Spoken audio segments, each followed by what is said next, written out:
COVID-19. Terlebih melonjak dalam 2 minggu terakhir. Warga diminta segera mendapatkan yang kembali meningkat. Angka kasus positif pasien juga terjadi di RSDC. Adanya pandemi COVID di Indonesia menyebabkan timbulnya suatu kebiasaan baru di masyarakat, yaitu penerapan prokes dan munculnya suatu nilai moral dan norma baru.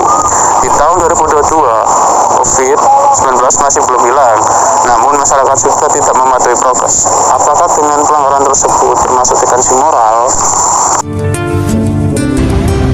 Mengapa melanggar prokes termasuk bentuk dekadensi moral? Hal ini pernah dijelaskan oleh Dekan Fisipologem Prof. Dr. Elwan Agus Purwanto.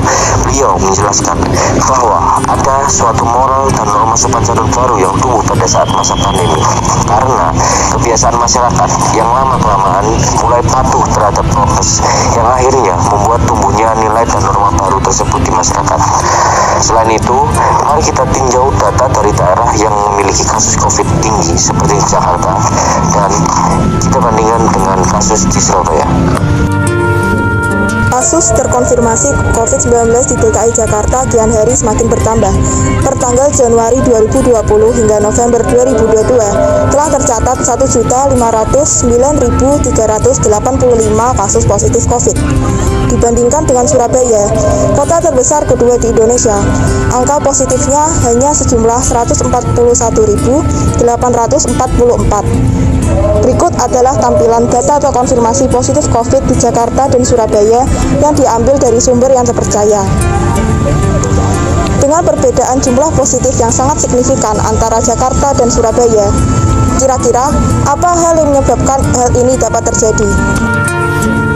Faktor apa yang mempengaruhi naiknya angka COVID di daerah Jakarta dan Surabaya? Di sini kita akan bandingkan data Jakarta dan Surabaya. Tentang apa saja faktor yang membuat angka kenaikan COVID-19.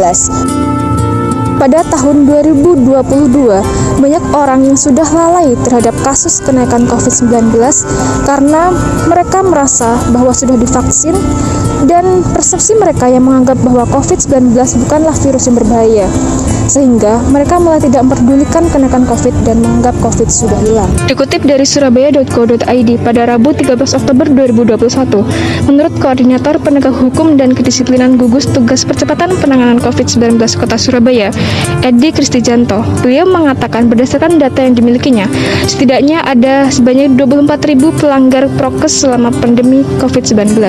Sedangkan di Jakarta sendiri, pelanggaran prokes jauh lebih tinggi. Dikutip dari jakarta.tribunnews.com, Kasatpol PP Jakarta Utara Yusuf Majid mengatakan bahwa pihaknya telah memberikan 67.588 sanksi kerja sosial terhadap warga Jakarta Utara yang melanggar prokes. Dari informasi tersebut, bisa kita ketahui bahwa pelanggaran prokes di Jakarta jauh lebih tinggi daripada di Surabaya. Untuk menanggulangi faktor-faktor terjadinya COVID, apa saja kebijakan yang diterapkan pemerintah untuk mengatasi hal tersebut? Kami akan membandingkan data kebijakan yang diterapkan pemerintah Surabaya dan Jakarta pada saat PPKM level 4. Berikut kebijakan pemerintah pada tempat kerja atau fasilitas umum pada PPKM level 4. Contohnya seperti tempat ibadah dan warung makan, rumah makan, kafe, dan restoran beroperasi maksimal 50%, sedangkan tempat kebutuhan pokok seperti pasar rakyat, toko swalayan, fasilitas pelayanan kesehatan, dan konstruksi beroperasi 100%. Dengan angka kasus yang lebih rendah dari Jakarta, penerapan kebijakan PPKM level 4 di Surabaya hampir sama seperti kebijakan PPKM level 4 di Jakarta. Dari hasil reportase kami selama case study di alun-alun Surabaya, orang yang kami wawancarai semuanya sudah patuh terhadap prokes yang ada. Namun, walaupun begitu, masih ada pula orang-orang yang tidak mematuhi prokes. Dari beberapa orang tersebut, ini menunjukkan bahwa para masyarakat Surabaya sudah banyak yang patuh dan sudah memenuhi sikap ketaatan sebagai warga negara, walaupun masih ada beberapa yang melanggar. Apa yang terjadi jika keadaan di Jakarta terjadi di Surabaya, dan bagaimana cara pencegahan dari sudut pandang mahasiswa atau masyarakat?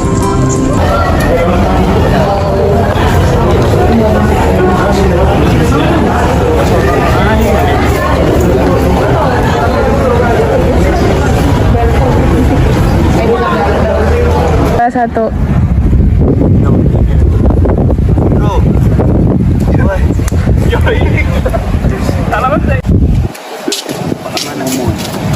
langsung bilang aja. Kebetulan Iya, capek. Habis kelas kan? Langsung pulang apa gimana? kan pulang dah. Mana Rek? Habis kuliah? Ya, habis kuliah ini. Capek. Asli. Asli capek, Banyak tugas ya? Banyak banget. Banyak ya. banyak tugas ini. Itu guys, aku dapat berita ini dari kompas.com. PPKM level 1 di Jakarta diperpanjang sampai 21 November. Hah? Diperpanjang lagi. Emang ada COVID? Kan udah gak ada. Iya. Kita aja nggak pakai masker, kita udah Sudah nggak ada loh. vaksin sampai booster. Bukan gitu guys. Jadi kita ini pakai masker bukan cuma untuk menjaga diri kita, tapi juga menjaga orang lain juga. Selain itu di kebiasaan baru di masyarakat sekarang tumbuh suatu nilai moral, yaitu mematuhi prokes. Kita bisa dilihat sebagai orang yang dapat menghormati orang lain. Kita juga bisa menjaga diri kita dan juga keselamatan orang lain. Jadi penting sekali. Buktinya sekarang naik lagi kasus COVID. Itu mah akal-akalan pemerintah. Konspirasi betul sekali. Kita lihat loh di sekitar loh, masih pak orang-orang udah cepat masker semua. Nggak ada yang pakai. Ada COVID sudah. Jangan gitu, tetap kita harus peduli terhadap sesama dong.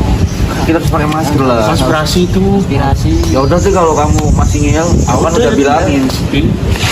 Aku pakai masker dulu ya. Cabut dulu. Hati.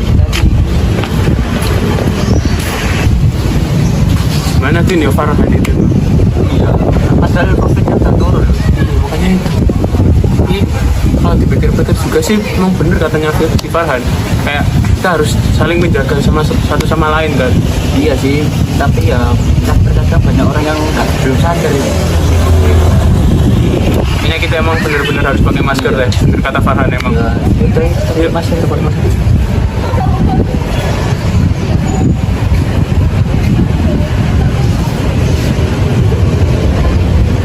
Yuk kita cepet.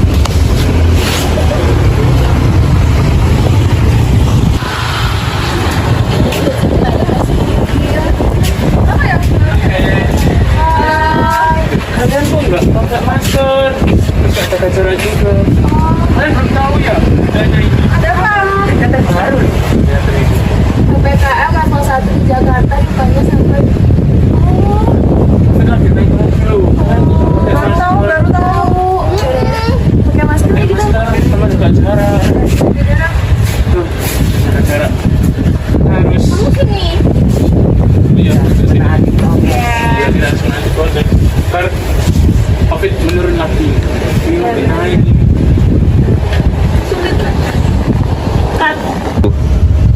Guys, kita duluan dulu ya. Mana jalan? Yuk, kita close kan? Iya.